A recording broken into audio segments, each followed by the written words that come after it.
Modern China is, by many measures, the greatest success story in the history of humanity.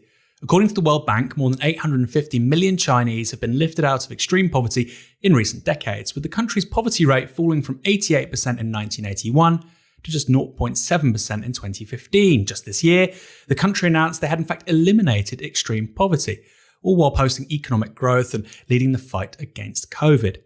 Its GDP has tripled since 2008, and already by one measure, it's larger than the United States. Meanwhile, China has constructed high-speed rail across the country, spanning some 35,000 miles in the last 15 years, and is gradually seeing its economic might percolate through to cultural and political influence.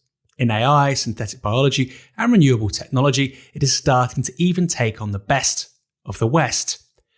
Yet we're also told it is a repressive, corrupt regime where workers and civil rights are non-existent, and where minorities, particularly in Xinjiang and Tibet, face repression, forced labour, and massive state violence.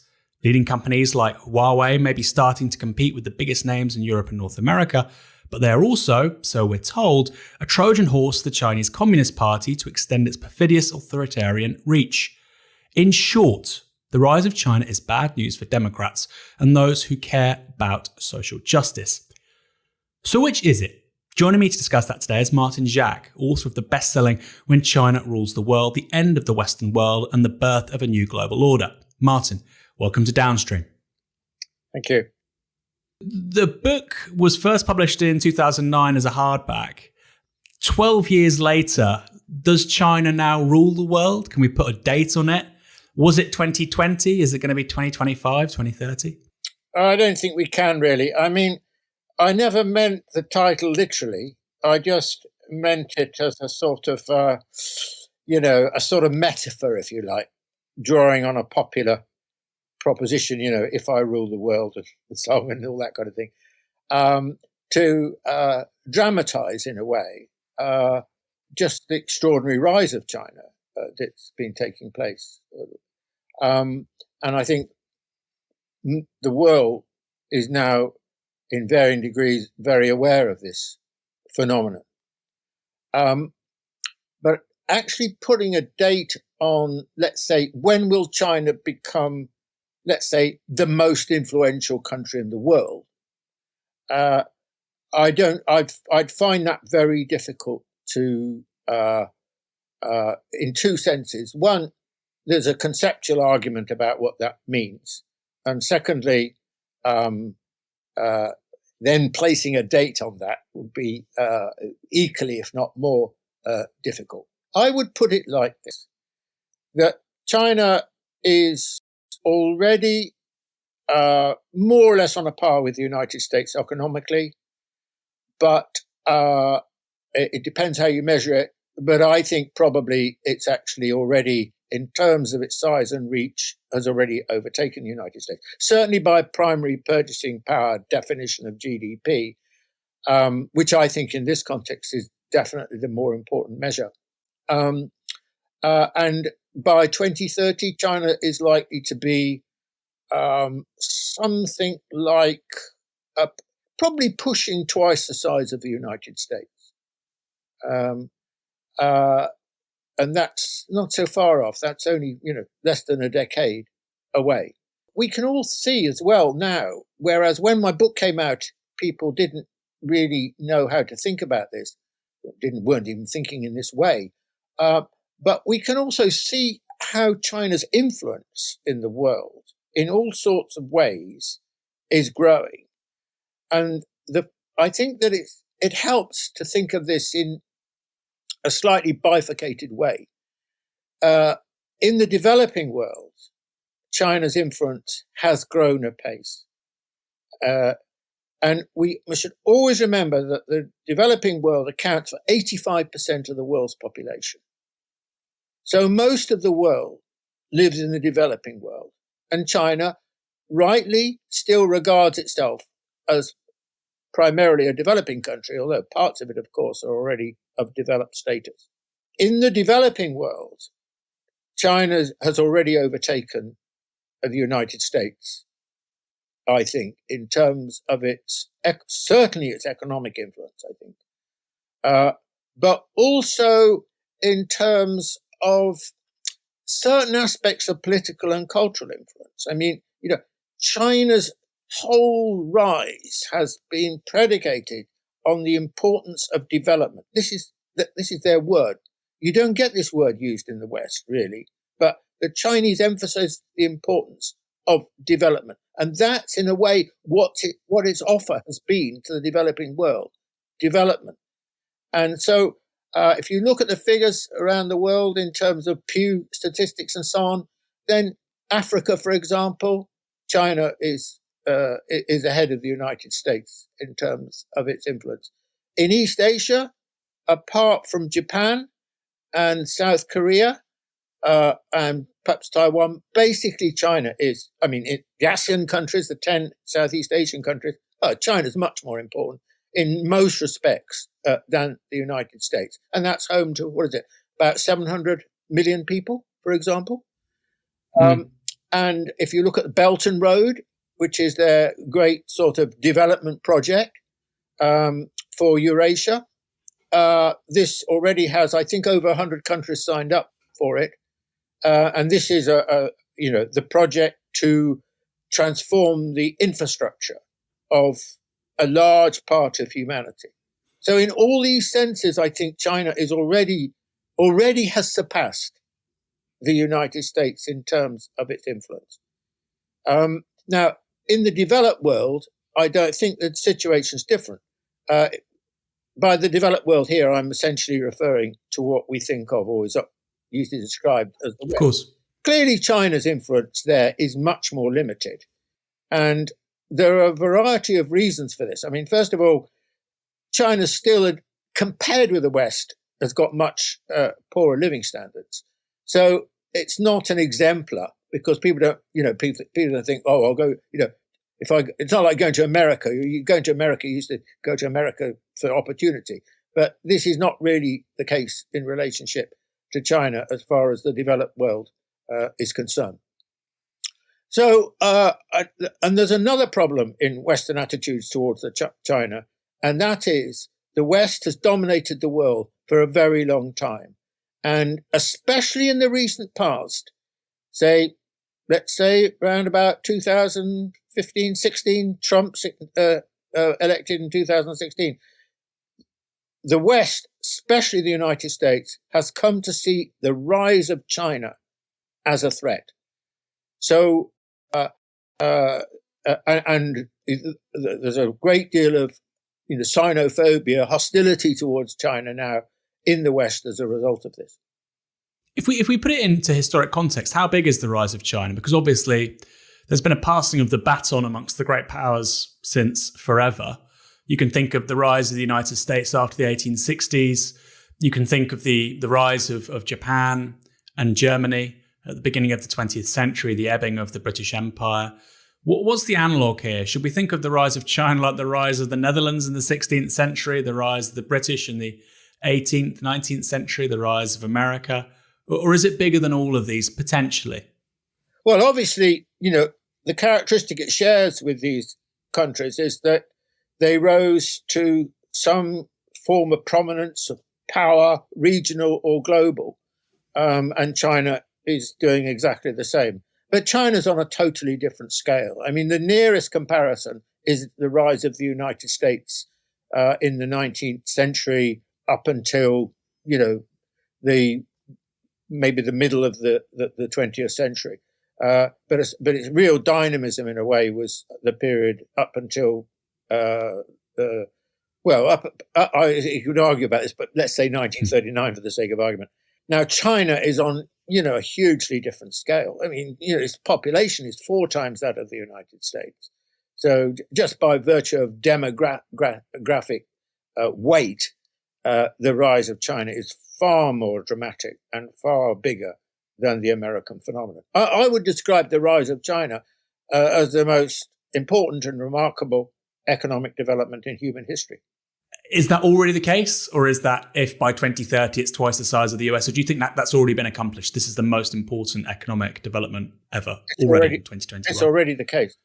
I mean, no, we've never seen a country grow with the speed of China, say from 1978 with when Deng Xiaoping's reform started, until for 35 years, it grew at 10% a year. That is phenomenal. It means the size of the economy, and we're talking about 1.4 billion people. It means the economy doubling in size every 7 years. I mean, that is extraordinary transformation. Even in the peak of American growth in the second half of the 19th century, it never grew at about more than 4% a year on average. So, and that was for a much smaller population. So that's why China's rise is having and will have, and it is huge impact on the rest of the world, a huge impact on the global economy, because this is the rise of a people who, although historically have been very important and innovative and so on, were basically in all sorts of ways, partly as a result of poverty, outside the system or marginal to the system. And suddenly they become the subject of change. They become the new subject of the global economy in a very short space of time. I mean, we're talking about 1978. It starts when the Chinese economy was about 5% of the size of the American economy, to say 2014 is when, according to the World Bank, China overtook the size of the American economy. Just to clarify for our audience, I mean, there are two measures of GDP, because they might look at the, Wikipedia, and they'll see nominal GDP, and they'll say, well, China's still is doing very well, but it's not the United States. But there's two measures here. There's PPP and there's nominal GDP. Nominal GDP, China's probably going to overtake the US some point in the next 10 years. But we're talking here about PPP, aren't we? Which is a different measure. And that's the measure you're referring to when you say it will be twice the size of the US potentially by 2030. Yeah, exactly. And that's the measure used by the IMF and the World Bank. China is certainly still smaller in terms of dollar exchange rates, but it's probably will overtake the United States. You can't be sure. Depends. The difficulty with exchange rate measures is it depends on what happens to your currency. So let's say the dollar drops by 20%. Well, China's will be bigger. So it depends. It depends. But yeah, that it's important that those two different measures people are familiar with them. And the thing you say about 10% growth is obviously hugely impressive, but a number of countries have seen 10% growth, at one point or another. But like you say, it's that compounding aspect for decades. I mean, I only realized this researching this show over the last couple of weeks that China's economy has basically tripled in size since the Beijing Olympics, more or less, which doesn't feel like that long ago. And, and you think, well, if that proceeds for another 13 years, we live in a very different world. And so for you, that really explains the enmity coming from the United States in particular since 2014-15. I think that there are two fundamental causes of Western hostility towards China. One is political, stroke cultural, which is that China has a very different system. And in the recent period, the focus has been on Communist Party, Chinese Communist Party, the sort of implication, or often stated actually, this is like the Soviet Communist Party and all that kind of thing. Okay. So that's a kind of retreat back into Cold War categories. So that's one source of hostility. But the other, I'm sure we'll come back to that. But the other source of hostility, really, but it's lower key and less familiar to people, is that China's very different from the West. I mean, China's never going to be a Western society. It comes from a completely different history. As we will talk about later, I'm sure, China's not even primarily a nation state, in my view. It's a civilization. Well, it's part civilization state, part nation state. So China's never going to be Western. And the West finds this impossible to believe or understand, because its whole notion has been a universalistic notion that the world will become and should be like us. we are the template. We are the model. And they're finding this extraordinarily difficult to understand. As a result, the level of understanding in the West about China, including not least the elites, is abysmal. If you're enjoying this interview and would like to see more like it, go to novaramedia.com/support. We only exist thanks to the generosity of our supporters. You can make a one-off payment or you can become an ongoing supporter. Either is fine, and we are incredibly grateful to everybody who helps us keep going. It's only thanks to your kindness that Novara Media even exists. Now, on with the interview. And so that category of nation state and civilization state, can you just kind of explain that a little bit? Yeah, what's the difference between the two? I mean, the phenomenon of the nation state is relatively recent. I mean, it still sort of starts with the Treaty of Westphalia in the 17th century. But really, the rise of nation states was primarily a 19th century phenomenon. It's when empires like the Austro-Hungarian Empire and so on broke up and into nation states. And the nation states had very clear borders, and it was essentially a system which rested on a dominant race, a dominant ethnic group, and so there was a kind of intolerance, if you like, that went with the emergence of the nation state that people don't talk about, but it was empires. In empires, you had many different peoples with many different languages, different religions, different races living alongside each other. That came to an end with the nation state. Now, China's history has been China has a very, very long history. I mean, it's as a modern polity, it's certainly existed since 221 BC, when the Qin dynasty succeeded in uniting what became China, if you like, eventually modern day China. But China's actually existed a lot longer than 2,000 years because its civilization is so old and has had a sort of remarkable coherence given one's going back so long in history. And the Chinese the Chinese did eventually were required to think of themselves as a nation state. That was at the end of the 19th century because this was a century of humiliation. China was very weak in the world, being carved up by Europe and Western and United States and so on. And it was forced in that situation to accept the kind of European template, as it was, of the international system. So, it started having embassies around the world, trying to draw some borders and so on, right? But actually, if you look at what the way the Chinese think about themselves and what matters about China and what is distinctive about China, the relationship between state, very distinctive relationship between state and society, the importance of Confucian values, if you look at the language, if you look at the nature of the Chinese family, all of these things date back way before the end of the 19th century. They date back, over 2,000 years or more in many respects. So China, the modern China has grown out of Chinese civilization, whereas you wouldn't really say that of Western countries, any of the Western countries in the same way. And Western countries, their sense of identity is about national identity. That's not really true for China. The primary source is Chinese civilization. So to understand China, I think you've got to think of it in a very, very different way. You've got to rethink history. History has always been the history of the West. Sorry, that's over. You cannot think of the world in the same way.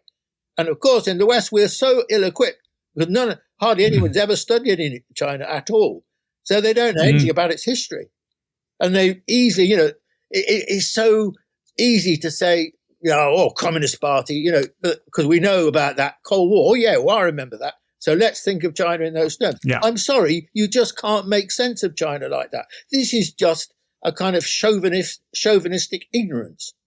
Yeah, I mean, it's interesting you say that because at the moment I'm reading a lot about as well what happened in the Western Hemisphere after the late 15th century.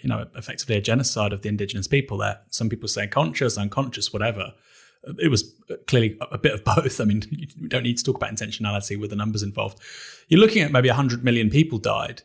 And I didn't know this, but the island of Hispaniola, you're looking at a population of between 100,000 and 8 million is the top number. The capital of the most powerful empire there, Tenochtitlan, had a population of apparently 5 times bigger than Seville.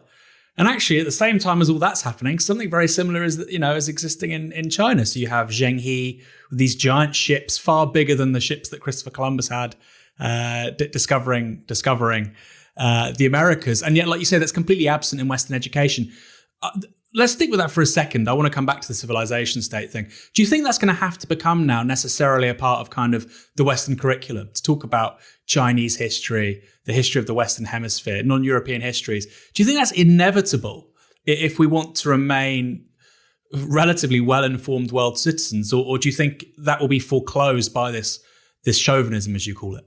Well, I think that reality, the location of power, the sheer importance of China and increasingly other developing countries like India and so on will force in the West a requirement to know about in this instance about China. I think this will be irresistible in the longer run, but it's going to be very, very difficult because there's this kind of chauvinism, we don't even want to look at our own history. If you listen to Boris Johnson, everything's frozen in time. This is part of our history, as if actually history is never frozen, because history always lives in a dialectical relationship with the present. So your history is always changing. The way we study history now is different from the way we'll study it in 20 years' time. It's not frozen at all. It's a living organism.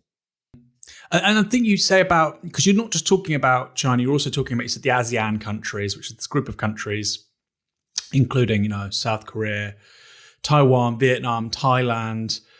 And I think often in the conversation about China, that group of countries is also ignored because Indonesia, Philippines, you're looking at a huge market in the 21st century. You're looking at a huge GDP between them.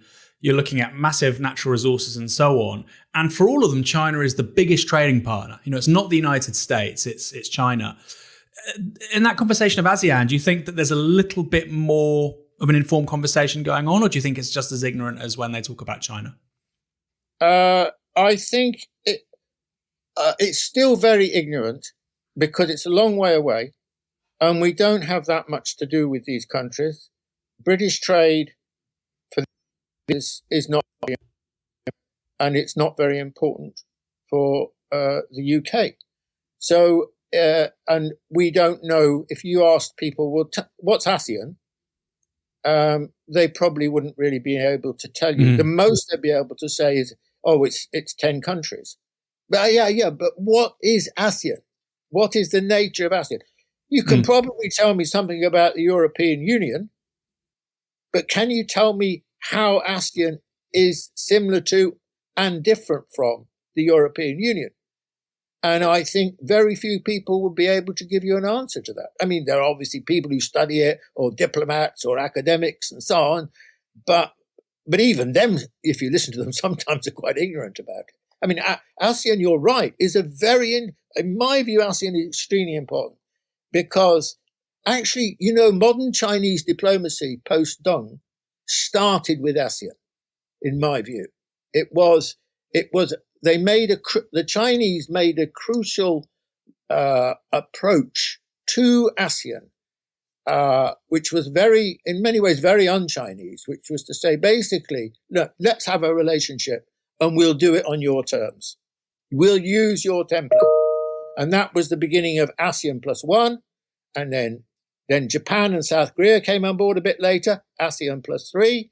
And the new RCEP agreement of 18 countries is, the template for that is ASEAN. ASEAN has been the driver of it more than China, although, of course, China's absolutely critical to it. So there's a very special relationship between ASEAN and China, which is very, very, very important. And interesting, you see, Japan and South Korea in Northeast Asia are involved with it, but not like China.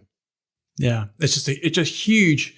These are trillions of dollars worth of economic value there, and I think it's just, again, we're talking about China, like you say, because of the Cold War kind of motifs, but then the rest of East Asia, Northeast Asia, Southeast Asia kind of gets ignored. Going back to the civilization state. Can I just sorry, go on. When you say emphasize the importance of East Asia, by which we mean here, I think China and ASEAN and Japan and South Korea and Taiwan. Okay. Now, this is now the largest region in the world economically. It's bigger than Europe. It's bigger than North America. This is the driver of the economic driver of the future. And so the whole region is in motion. And, so you've got to understand the rise of China in these regional terms, not just as China, but in the regional terms. And China, as you mentioned earlier, the biggest trading partner of all of these countries, including Japan and South Korea, is China. Not the United States. The United States is less and less important. The United States has been in extraordinary rapid decline economically in the most important economic region in the world. That more or less tells you all you need to know about what the future is going to be like. Yeah. I mean, Vietnam, I think, is a population of around 100 million. Yep. Thailand, I think 70, 80 million. We're talking about lots of people. Philippines, 108 million. Yeah. Huge numbers of people. I mean, bigger than any European country. Indonesia, 260 million. So it's a massive thing. Going back to the civilization state aspect, I mean, I suppose the counter argument would be, Martin, civilization state, that sounds remarkably similar to Samuel Huntington, The Clash of Civilizations. Are you not essentializing Chinese culture? Are you, is that fundamentally at odds with an idea of human rights? And I suppose you said the point about empire, and actually I do agree with you, and I don't think it's talked about nearly enough. The Ottoman Empire was more progressive than what came after it, for instance. The Austro-Habsburg Empire was very progressive in many ways in terms of multicultural toleration and so on. But then equally, I suppose, people could say, well, look at the British Empire, look at the French Empire, the Dutch Empire. This was a relationship of subordination. So why is the British Empire not a civilization state, but China is? Well, I mean, the British Empire was, stretched around the world. I mean, it came to account for about a quarter of the world's population and a quarter of the world's landmass. But we're talking about a tiny island off the northwest coast of Europe. So its relationship with these countries was based on, and it was made possible by the nature of the times, of course, was based on one of subordination. And Britain basically, conquered these territories, sometimes with a lot of force, sometimes not with not much force, and required them to be, based on the British model in varying degrees, not always exactly the same, but that was the notion. And the Queen or the King was the Queen of Great Britain. So that was a very different relationship to, the growth of the Austro-Hungarian Empire or the German Confederation or even the Russian, the Russian kind of the Russian the Tsarist Empire and so on. So I think that the problem with the British Empire, of course, the other thing that's very important to emphasize is race in the context of the British Empire, because it was based on white supremacy, on white superiority. It was conquering lands that were not white. I mean, today Europe's population is only about 10% of the world, but in that time it was about 20%.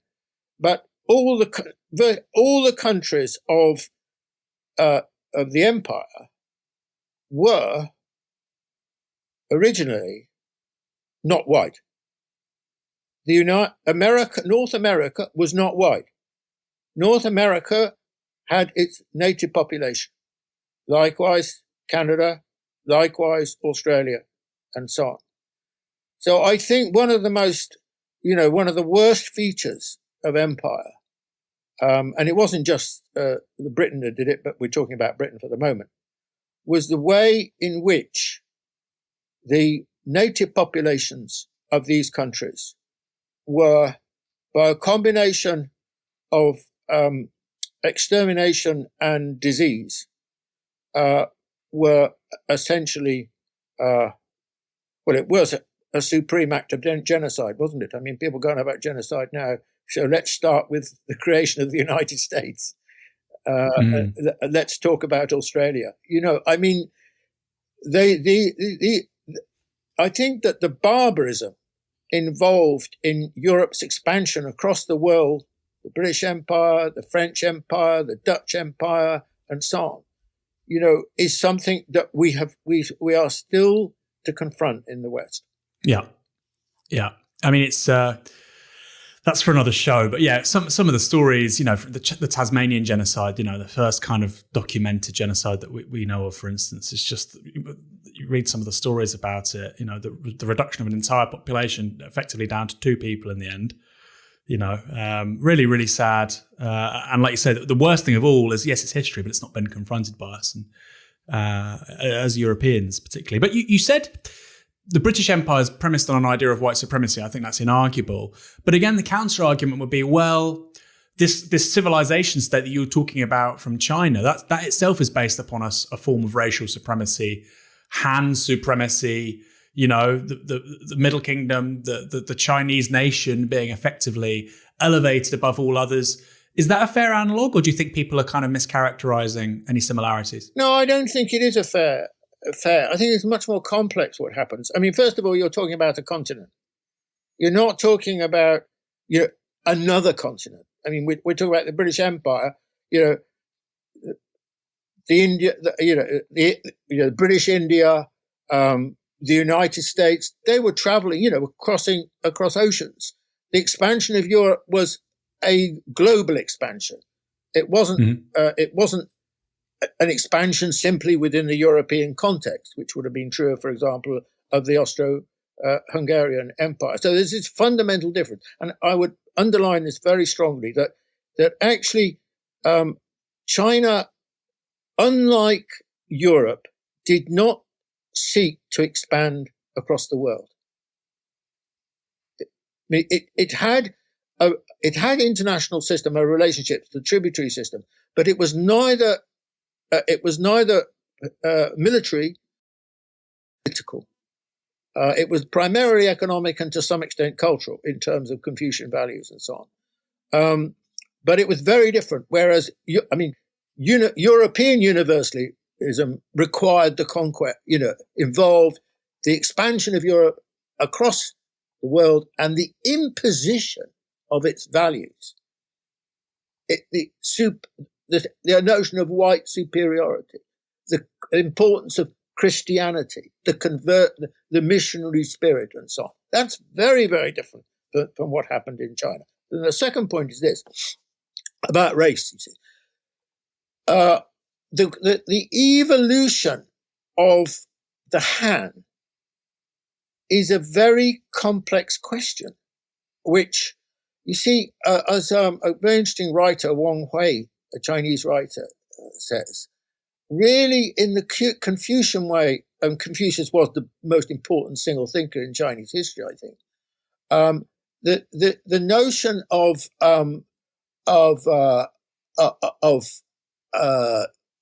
Chinese values did not lay its emphasis on race, but on culture. This is very different, actually, very, very different. So it was about, what sort of culture that China would have and so on. And this is, if you want to see the unifying bond of China, this is the unifying bond of China. A notion of cultural identity and coherence based on Confucian values. That's the cement that holds China together. It's not about race, not primarily about race. So what about the Han? Well, actually, the phrase Han only started to be used, as far as I recall, in the late 19th century, probably partly because of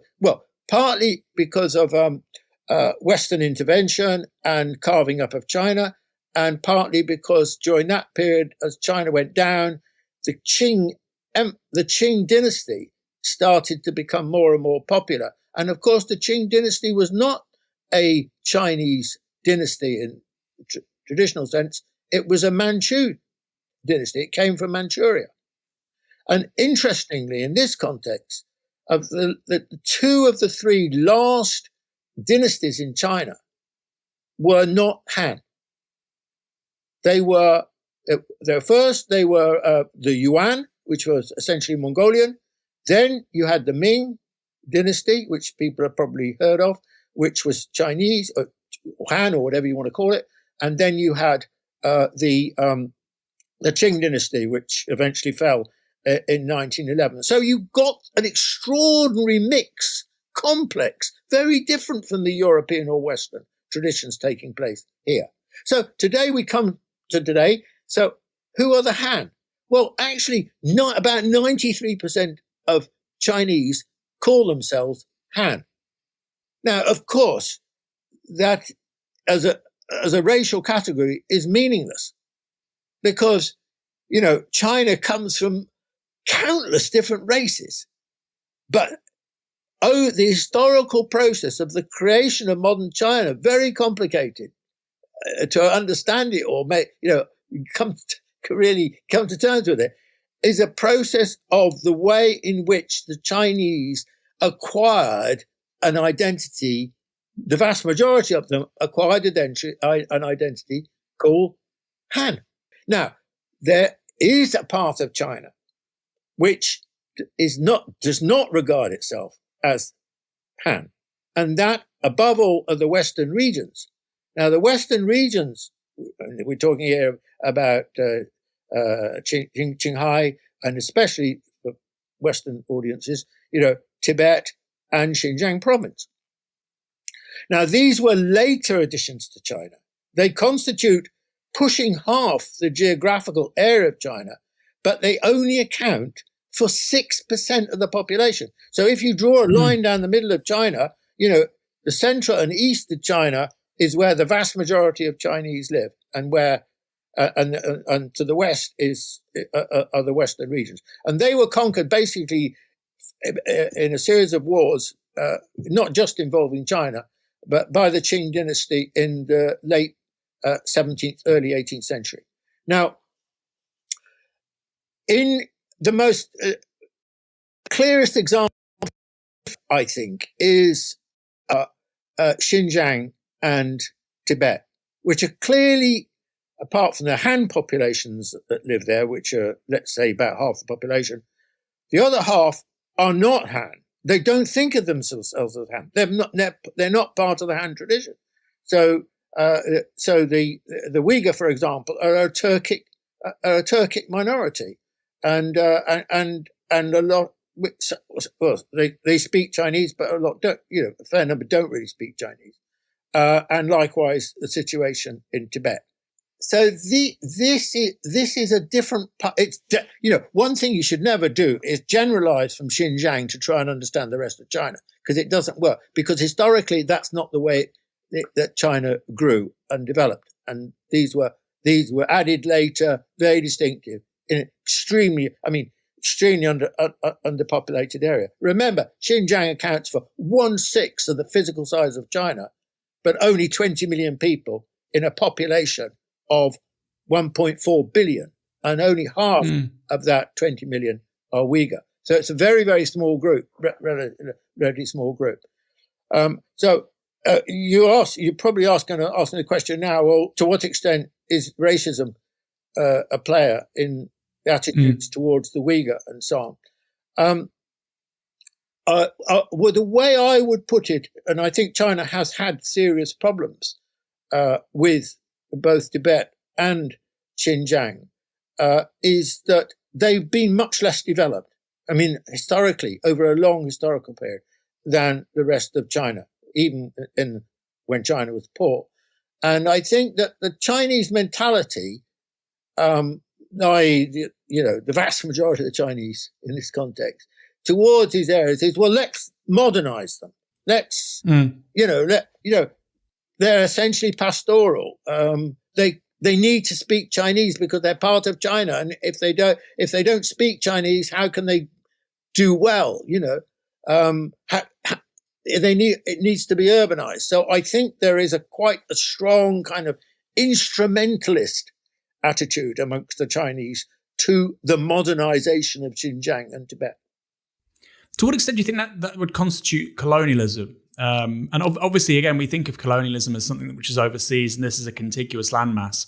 But like you say, it's a relatively new addition to the Chinese polity.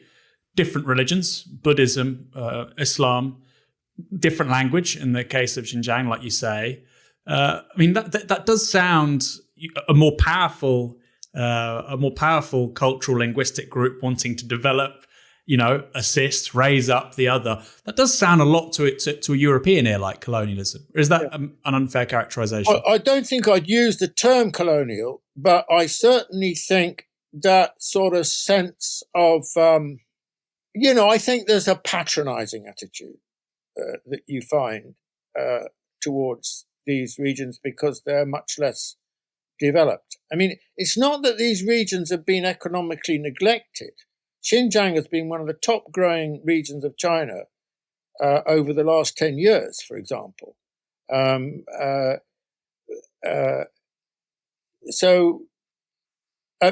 way, I wouldn't include I wouldn't say.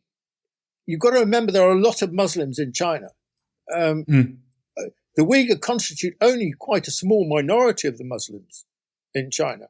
So Muslim faiths have been, the Muslim beliefs have been, very present in China for a very long period of time. I mean, remember, Zheng He, who you mentioned earlier on, his great voyages. Zheng He was a Muslim.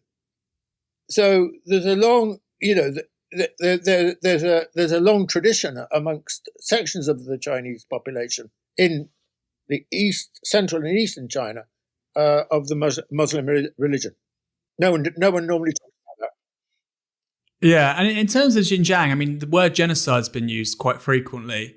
To counterbalance that, you've got people within the State Department saying terrible things are happening, but we don't think that's the correct label. And then you've got The Economist saying something quite similar. Now, The Economist has got these things wrong before, so it's not necessarily a good authority on these matters. But it does seem that in Xinjiang in particular, you do have a repression of a particular religious group.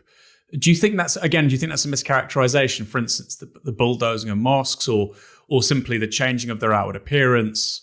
There are claims that with forced labor camps and so on, to a significant extent, China took a lead from the US and Europe with the war on terror. There was also, you could argue, domestic instances of a similar phenomenon going on in Western China.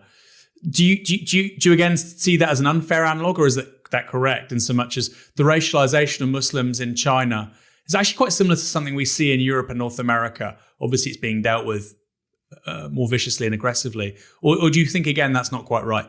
Well, there's some interesting thoughts. I mean, I think that I have been to Urumqi, actually, the capital of Xinjiang. I think that it's very difficult to really, to be honest with you, to know what's happening in Xinjiang in the granular detail that one really needs to know about these things. Of course. So, and there's no question at all, there's no question at all in my mind that this has been a huge operation to damn the reputation of China, funded, coming from the top in the United States. I mean, I think that, the CIA, the whole thing has been, why suddenly all this? I mean, because actually there's been problems in Xinjiang over a long historical period. It's not a new problem. It goes back much, it's gone back a long time. You go back to the 1930s in relation to difficulties in Xinjiang and China. I don't I think the term genocide, to be quite frank, is precious little evidence for it. I mean, people ban this term around now, and they're now cheapening genocide does mean something. It meant something in the 1930s. It meant something in North America with the extermination of the native population there. Likewise, what happened to the Aboriginals in Australia. Likewise, what happened in Rwanda. But these were on a huge scale.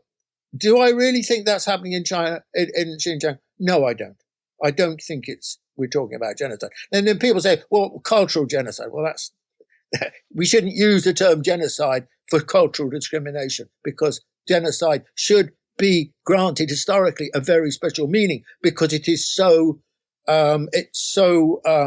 dreadful, if you like, in its consequences and its intent. So I think this is a Cold War operation started in earnest under the Trump government, but which all sorts of people have rode in on. And one of the things that also alarms me is the stance of human rights groups. I mean, to be honest with you, I think that Human Rights Watch and so on, outfits like this, they do some good work. I'm not denying that. But they get dragged, they become an arm of American foreign policy in these situations, I'm afraid. And I think that's what's happened in relationship to this. Now, what do I actually think? Well, I think that, first of all, let's go through.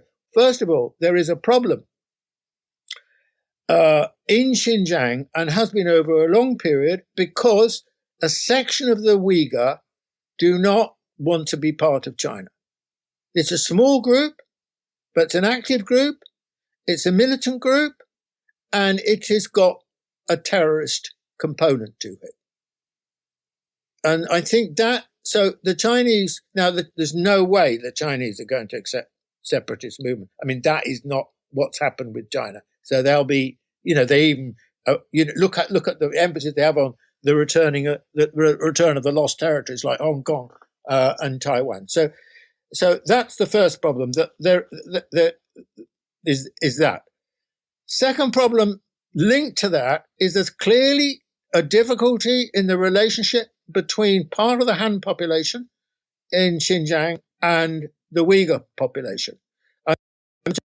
There were the pogroms when over 200 people, I think it were Han, were murdered by Uyghur gangs, and it was an expression of very powerful racial resentment, like happened in 1969 in Malaysia, when the Malays,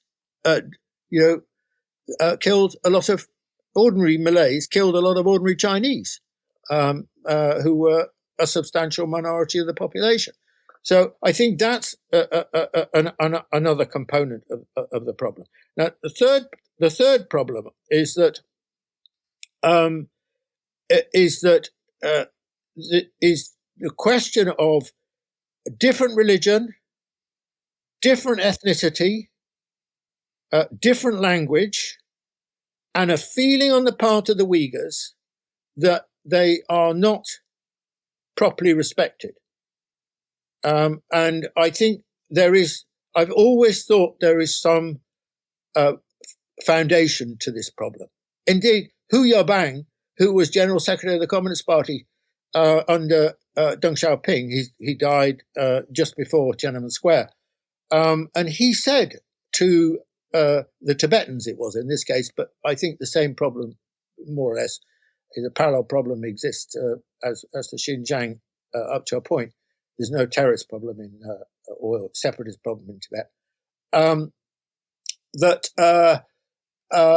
We have granted your culture and we have granted your religion insufficient respect and insufficient rights. I think that's probably true of Xinjiang today.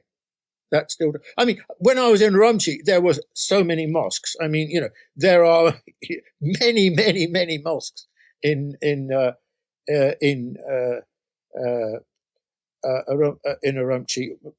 even more in Kashgar and so on. Which is. Can I make one other point from my own experience? Please do. Yeah. I went to Urumqi.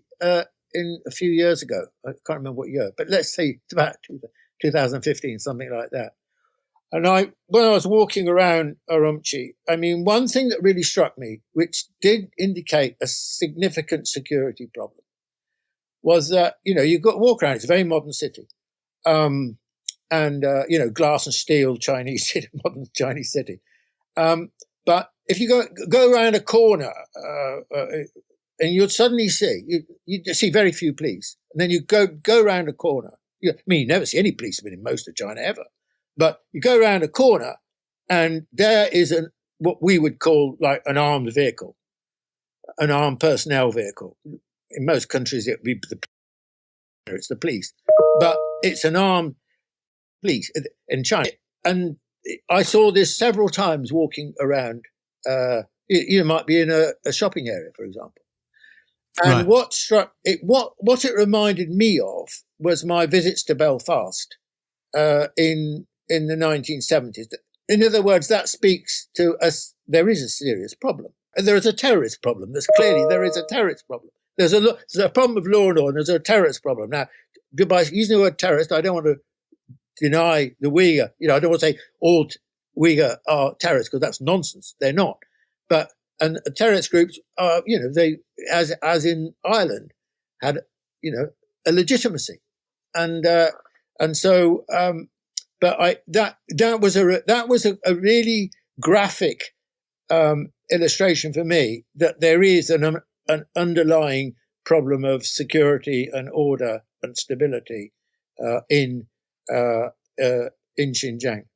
Sticking with Ireland, though, I mean, I suppose the counterpoint is, well, in Ireland, there was ultimately a political solution, and there's the Good Friday Agreement. And if one day people in Ireland want to unify the North with the South, there's a process for that. And, I'm the first to criticize Britain or countries in Europe and North America, big W Western values. But the right to self-determination is something that is generally observed, the exception of Catalonia. But, for instance, Scotland had a referendum on independence in 2014. It does feel like, again, that the idea of self-determination is at odds with quote-unquote Confucian values. And so it can feel that it can tend towards quite an authoritarian kind of politics, identity, subjectivity. Do you see what I mean? You've got 1.4 billion people and there isn't necessarily a right to self-determination, or even there isn't a political vehicle for even just greater autonomy. I mean, isn't that quite dangerous? It depends how it's interpreted. I mean, of course, this has been true over a very long historical period. I mean, the extraordinary thing about China is that, it's this huge continent of a country, and it's existed basically in more or less this shape, sometimes bigger, sometimes smaller, for 2,000 years. So there are very powerful centripetal forces that hold China together, which I can't think of another country in the world where you can really say this.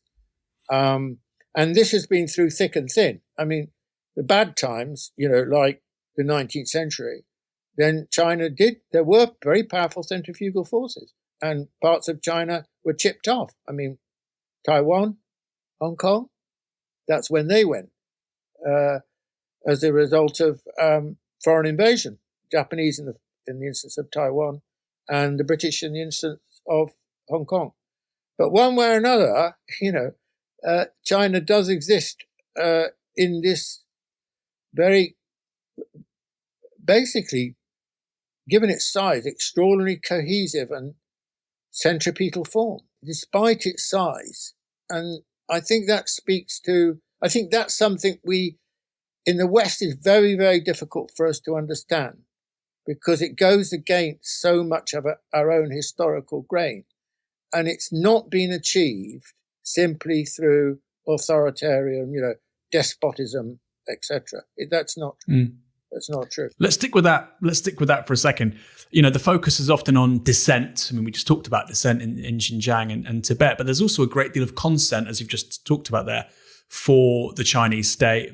Pew Research, you talk about this in your book. It's old data now from 2010, but it's more or less, if anything, it's actually intensified in the intervening period. Chinese are generally very happy with their government. They're generally very optimistic in terms of their economic prospects for the future. And actually that puts them really at odds with Europe and America. Yes. Now, I suppose on the one hand, Pew Research is very credible, but then you get other people who say, well, it's China, it's a repressive authoritarian country. What else are people going to say? Of course, they're going to say the government's doing a fabulous job. You've obviously looked at a great deal of data. You've been in the country for many years, spoken to many people. Do you think that generally, on average, the average person in China is more in favor of their economic system, their government, than is the case in the United States or in Britain? Now, I don't mean support for the government as in people support the government. They don't want to overthrow the government, but they feel like the government is doing a good job at solving the problems which affect their everyday lives. I think there's absolutely no question that that is far more true of China than it is of any Western country. Because, well, who wouldn't? I mean, basically, it's been growing, until recently, a few years ago, at 10% a year, and then now more like 6% a year. And living standards have been growing at the same speed. Which Western government wouldn't die for those kind of figures? I mean, this has been the greatest period in Chinese history for the people. I mean, they've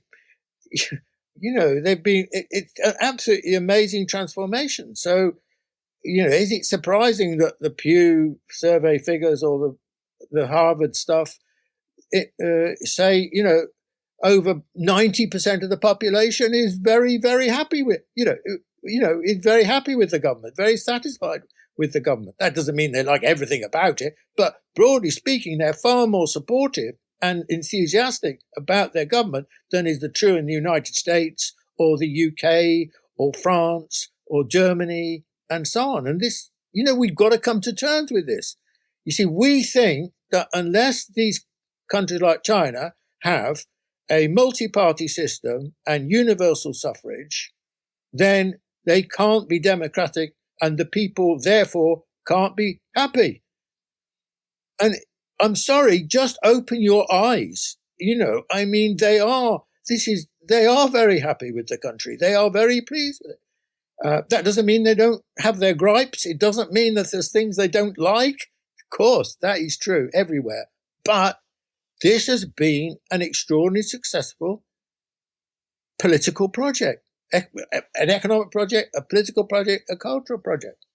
And the sooner that's why the West doesn't understand China, because it somehow thinks, and, the papers on the left, like The Guardian, for example, or The Observer, are just as bad as the right-wing press. I can't put a piece of paper between them. I mean, they just think that unless they're like us, unless they're like a Western liberal system, then they can't be happy. They must be, the only reason they still have this system is because they're oppressed and they're denied their rights and so on. Well, I mean, the other thing is, by the way, also when it comes to personal freedom and rights, I mean, the Chinese people have experienced a huge expansion of their personal freedoms and rights since Deng Xiaoping. I mean, absolute huge. I mean, they can travel anywhere. I mean, we're not talking about the Soviet Union. They can travel everywhere, anywhere and everywhere, and do. And their education opportunities and their work opportunities and so on have been transformed. Absolutely transformed. You've only got to go on the streets of Shanghai or Beijing, etc., and you can feel it and enjoy it. I mean, this is a people that is not only very pleased with what's happened, but are hugely optimistic about the future, unlike the West. But this is very true. The thing about as well about in order to be a polity which serves the interests of the public, which historically we would talk about as a republic, which in Britain sadly is misrepresented because, of course, republic just means not being a monarchy, but historically a republic was about serving the public interest, i.e. the people's interest. On the one hand, yes, I mean, I think all the data you point to in the book, and you just mentioned there, Harvard and Pew, it's all correct. But I suppose on the other hand, what are the mechanisms by which ordinary people can stop tyrannical government? Now, that's a conversation we've had in the West preceding liberal democracy. It's there in Hobbes or in Locke or in Jean Baudin. And we've talked about these ideas, or even, in antiquity, people talk about these ideas. But in terms of an authoritarian, overreaching government, I wonder, at least, yes, this system we have here isn't perfect, but it can stop that. But then on the other hand, my colleague Ash Sarkar made a great point. Yes, America is a democracy, but there's never been a political party in the 20th century, the 21st century too, on the ballot offering universal socialized healthcare in the United States. Does that mean it's a democracy? There's never been a major party in Britain offering, a republic. Does that mean it's a democracy? Clearly, there are costs of entry into participation and barriers to entry and so on. So I agree with you, but I'm also not quite sure. And I do feel that if we jettison a certain idea of popular government, do you not feel that can have potential downsides? Like, Tiananmen Square, for instance. Yes, on the one hand, the Chinese government's done an extraordinary job of increasing people's living standards, and in many ways also just civil rights since the late 1970s. But on the other hand, that can get very ugly if people, for whatever reason, no longer want to continue down that path. Yeah. Well, then the question is, to what extent, how does political change take place if things start going wrong?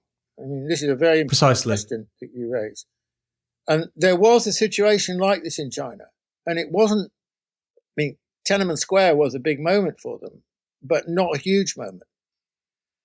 The huge moment was at the end of Mao, 1976, because the Chinese economy was not really, the Chinese economy didn't do badly under Mao. It did better, slightly better than the Indian economy, about the same over that historical period.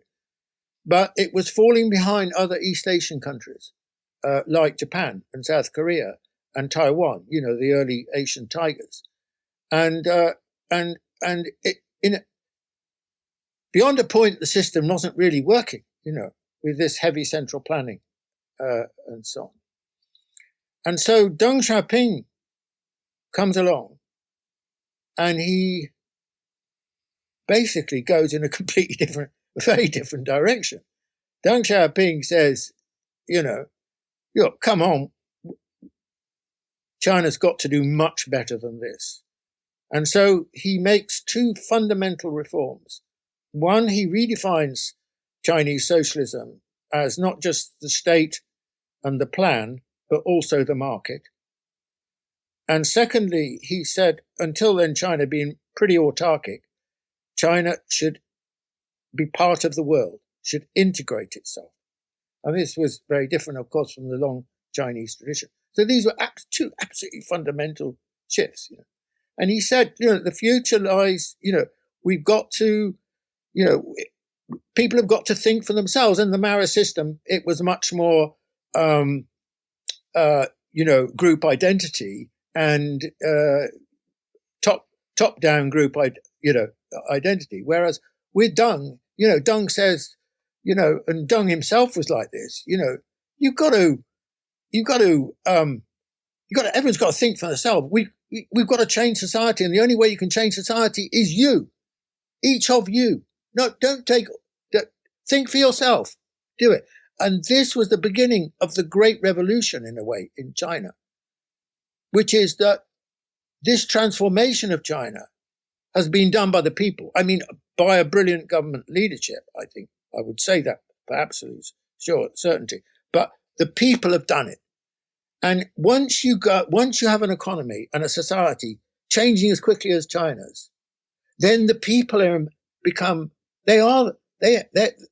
empowered by it, but they are also the initiators. They are the agency of those changes. Look, if your living standards are doubling every 7 years, everyone is subject to extraordinary change in their lives, in every aspect of their lives. The way the city changes, the way where they live changes, the way they travel changes, their relationships in the family, the gap between different generations, is huge in China. Where once the vast majority of people came from the countryside, now, it's a relatively small proportion of the population. So what I'm trying to say here is that was a huge change, a bigger change than any Western country has undertaken over the last, it's a bigger change than happened between Keynesianism and neoliberalism at the end of, around 1980 with Thatcher and Reagan. So the capacity, there is an argument in the West, which I am going to deal with in my new book, which I've dealt with, I've written this bit, which is that the problem with a one-party system, I think we've got to be open-minded about these questions, okay? So because we're so used to thinking, about the problem of the one-party system, it becomes a mantra. The question is, the criticism of a one-party system is you need another party in order to provide a choice which creates the opportunity for change. Now, is that really true? Or to what extent is that true? Maybe it's true in a liberal democracy, but is that true in a much more important sense in a global context, not just looking at the Western tradition? And I think that if you look at China over time, not just the communist period, but a much, much longer period, including the whole of the imperial period, China's obviously been extraordinarily good at recreating and reinventing itself. I mean, Britain has had one era when in the sun, which was from the Industrial Revolution until, let's say, 1945 or something like that. It's not true now. Will it ever be like that again? Will it ever have that position in the world? Extremely unlikely. I mean, it got lucky and used a bit of genius for a very small island at a certain historical moment when that was possible. The United States is clearly in decline. Will it survive? Will America survive? I'm not convinced that as America as we know it will survive. Territorially, I mean, so now look at China.